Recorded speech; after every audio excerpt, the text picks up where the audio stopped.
जी बेटा, तो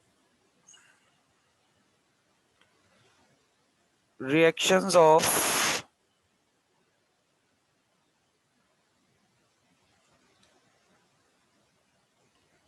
acetone, acetone की रिएक्शंस की बात कर रहे हैं।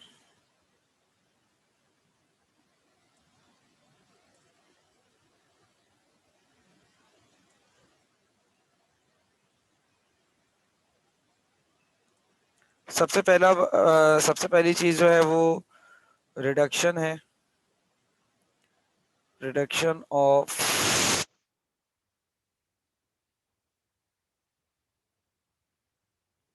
एसीटोन की रिडक्शन अगर हम करा दें।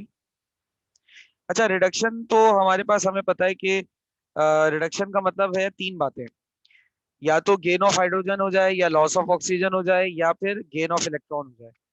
अच्छा, इलेक्ट्रॉन की गेन लॉस की बात ऑर्गेनिक केमिस्ट्री में हम करते नहीं है, तो अब रह सके दो बातें बच जाती हैं, गेन ऑफ हाइड्रोजन या लॉस ऑफ ऑक्सीजन। तो यहाँ पर क्या हो रहा है, यहाँ पर आप देखिएगा, यहाँ पर गेन ऑफ हाइड्रोजन हो रहा है। अगर मैं एसीटोन की एग्जांपल लूं, तो ये रहा मेरे पास acetone CH3, C double bond with O and CH3, C2H5 OH Na।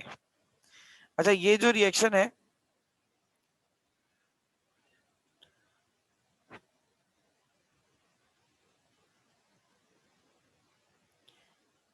ये रिएक्शन कुछ इस तरीके से है। अब मैं इसको कंप्लीट पहले लिख दूं, फिर इसके मैकेनिज्म पे चलेंगे। इस O के साथ H लग जाएगा, इन दोनों के बीच का डबल बॉन्ड टूटेगा और ये CH3 आ जाएगा।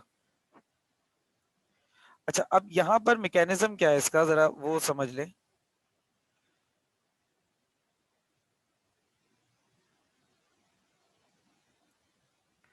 अच्छा, मैकेनिज्म क्या है, देखो ये जो हमने कैटलिस्ट के तौर पे आपको है नजर आ रहा है ना, असल में ये कैटलिस्ट नहीं है, ये बेसिकली यहाँ पर रिएजेंट ही है और रिएक्शन का हिस्सा है।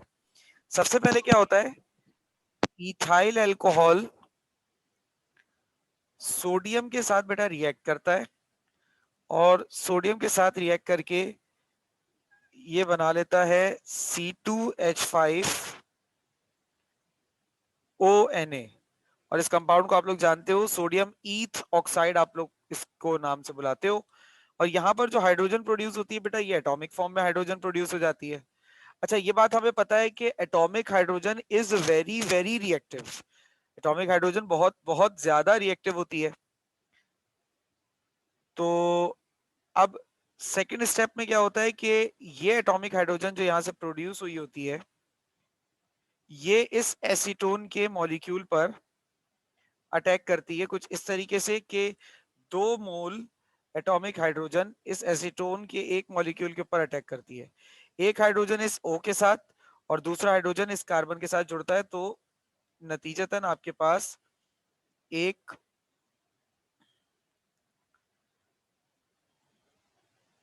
एल्कोहल बन जाता है बेटा, देख लीजिए। और कौन सा एल्कोहल बन रहा है, सेकेंडरी एल्कोहल बन रहा है। यहाँ पे मैंने एच नहीं लगाया, आइसोप्रोपाइल अल्कोहल है ना? आइसोप्रोपाइल अल्कोहल कह लें या सेकेंडरी अल्कोहल कह लें, ठीक है। अब दूसरी जो टाइप है इसके रिएक्शन की, वो है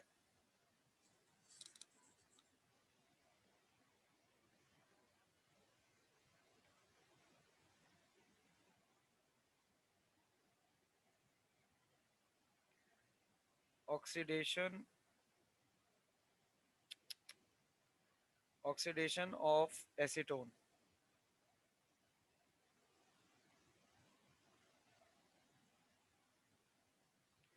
एसीटोन की ऑक्सीडेशन अगर हम करा दें, तो ऑक्सीडेशन के लिए पहले यहाँ पर कुछ बात है, कुछ जानकारी है जो आपके साथ शेयर करना ज़रूरी है। कीटोन्स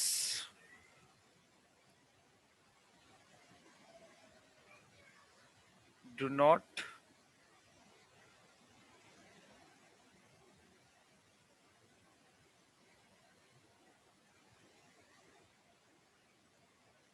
पूछने आऊंगी मैं आपसे। डन है, डन है। नंबर चेंज नहीं होगा, मेरा नंबर होगा तुम्हारे पास, नंबर पे पूछ लेना या पूछने आ जाना, मसला नहीं है। क्योंकि वो नंबर मेरा ये इंटरनेशनली स्काउट में रजिस्टर्ड है, तो मैं इसको किसी सूरत भी चेंज नहीं कर सकता। बस आप स्टेटस पे तस्वीरें डालेंगे ना तो पता चल जाएगा। वो तो कांस्टेंट होता है मेरा। जी बस, डन हो गया सर। अच्छा भाई, खैर मैंने ऊपर बात ये लिखी कि कीटोन्स जो हैं वो इजीली ऑक्सीडाइज नहीं होते, तो क्योंकि उनके अंदर एब्सेंस एब्सेंस होता है COH बॉन्ड का। तो इनको ऑक्सीडाइज करने के लिए एक आपको हल्का फुल्का नहीं, काफी स्ट्रॉन्ग ऑक्सीडाइजिंग एजेंट चाहिए होता है। तो जब आप इसको स्ट्रॉन्ग ऑक्सीडाइजिंग एजेंट के प्रेजेंस में ऑक्सीडाइज कराने की कोशिश करते हो, तो ये ऑक्सीडाइज तो होता है लेकिन साथ में डिकम्पोज भी होता है। यानी कि जैसे मैंने K2Cr2O7 की प्रेजेंस में इसको ऑक्सीडाइज करने की कोशिश की, तो ये ऑक्सीडाइज हो गया CH3COH,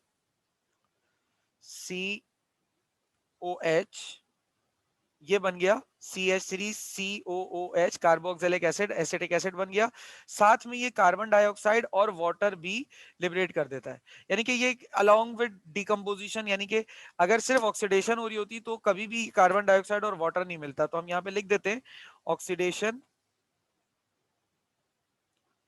along with decomposition, oxidation along with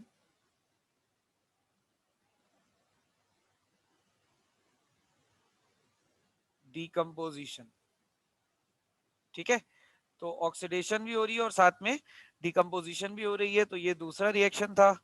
अब मूव करते हैं तीसरे रिएक्शन की जानिब, और तीसरा रिएक्शन कहलाता है हेलो फॉर्म रिएक्शन।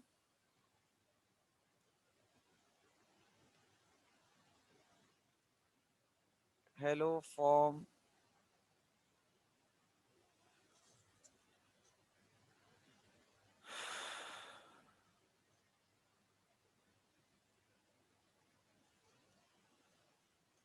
अच्छा, हेलो फॉर्म रिएक्शन क्या होता है?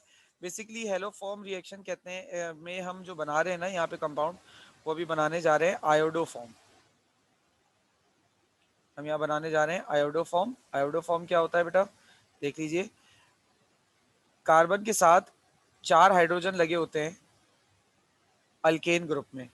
अगर उन 4 में से मैं 3 हाइड्रोजन को हटाकर वहां पे 3 हेलोजन लगा दूं, तो उसे कहते हैं हेलो फॉर्म रिएक्शन, और एक तरफ हाइड्रोजन ही रहने दूं। तो ये है मेरे पास बेसिकली हेलो फॉर्म, ठीक है ना। अब देखो ये किस तरीके से होता है। इसमें चूंकि एसीटोन का इस्तेमाल होता है, तो ये हो गया CH3COO OCH3। अच्छा, इसका रिएक्शन हमने करवाना होता है सोडियम कार्बोनेट के साथ, मतलब सोडियम कार्बोनेट सॉलिड लेते हैं और साथ में आयोडीन लेते हैं, बल्कि sorry, sodium carbonate, aqueous sodium carbonate लिया जाता है।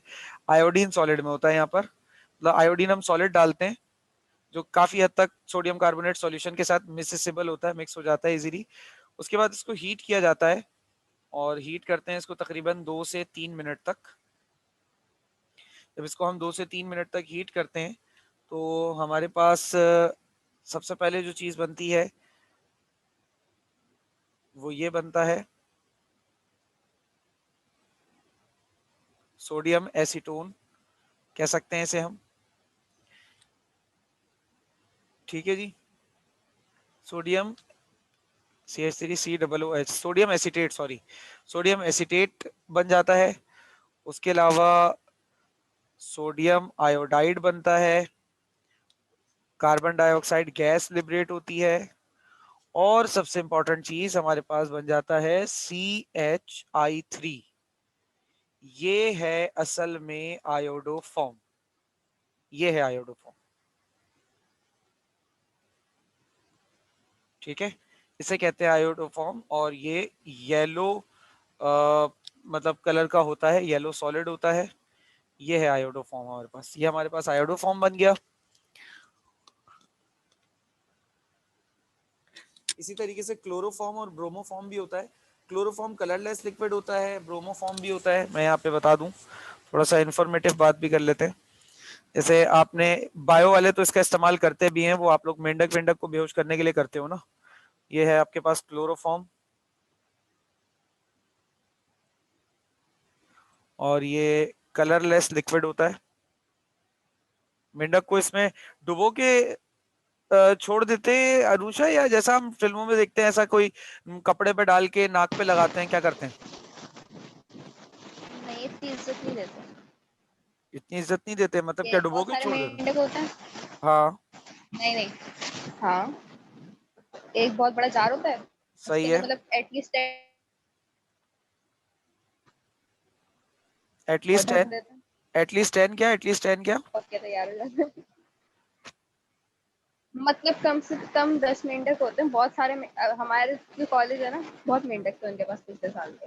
सही है। तो वो तो बड़े बड़े टब्स लेते थे, बहुत सारे मेंढक होते थे, और उसके अंदर क्लोरोफॉर्म डाल के और मतलब कवर कर देते, क्योंकि ये उछलते हैं ना शुरू में। तो मतलब इनको क्या एलर्जी बस होती है, बुरा लगता 10 है मिनट क्या, बाद क्यों में उछलते क्यों बेहोश है? मेंढक चलते थे। ये भागने की कोशिश करते जिस तरह वो, अब मैं क्या, हाँ, कॉकरोच के ऊपर स्प्रे मारते तो वो भाग के पहले उछलने की कोशिश करता है ना, तो उसके साथ भी कुछ कुछ ऐसे ही होता था। अच्छा, तो इसकी वजह नहीं पता कि मतलब क्या, जैसे जलन होती है, कुछ ऐसा होता है इनको कि फील होता हो, शायद पता हो, नॉलेज के लिए पूछ रहा हूँ। नहीं, ये बेहोश, ये वैसे बेहोश होते हैं, मतलब कि ड्रग इफेक्ट होता है ये बेसिकली। अच्छा, मतलब तुम हाँ, लोग नर्वस सिस्टम को स्लो कर देता है। तो इनको बेहोश करके तुम लोग इनको काटते पीटते हो, बेचारे इनको तो कोई मर जाते नुकसान होंगे। नहीं पहुंचाता, हम नुकसान पहुंचाते हैं, ये इनको ऐसे नुकसान नहीं पहुंचाता। हाँ, तुम लोग तो मतलब जान से मार देते हो ना बेचारों को।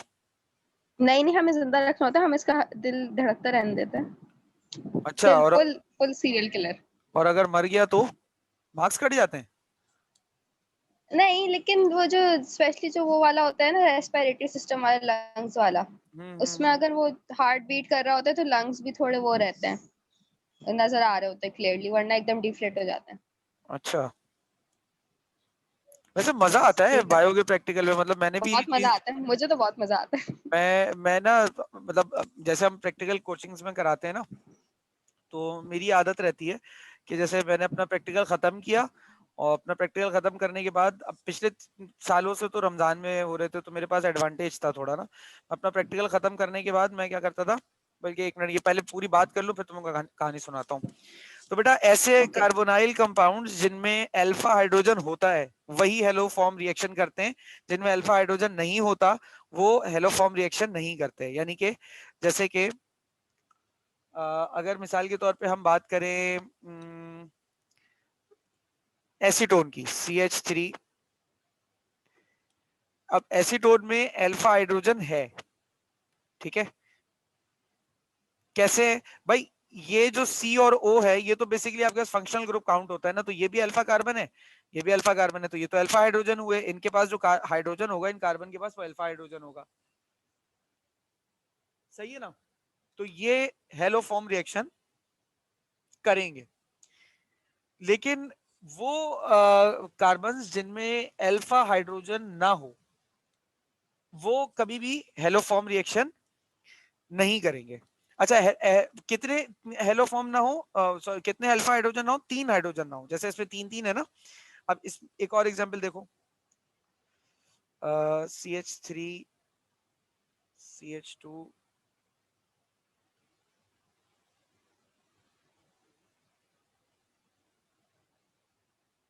CH2, CH3। अब ये वाला जो आपके पास स्ट्रक्चर है, अगर आप इस पे ध्यान दो बेटा, तो इसमें अल्फा हाइड्रोजन हैं लेकिन 3 नहीं है। हमारे पास शर्त क्या है कि अल्फा हाइड्रोजन कितने होने चाहिए? 3 होने चाहिए। 3 अल्फा हाइड्रोजन होंगे तो ही हेलोफॉर्म रिएक्शन होगा, वरना नहीं। यानी कि इसमें हेलोफॉर्म नहीं होगा और इसमें हेलोफॉर्म रिएक्शन हो जाएगा। क्लियर हो गई ये वाली बात बेटा? जी सर। कोई सवाल, कोई यस कंफ्यूजन? सर।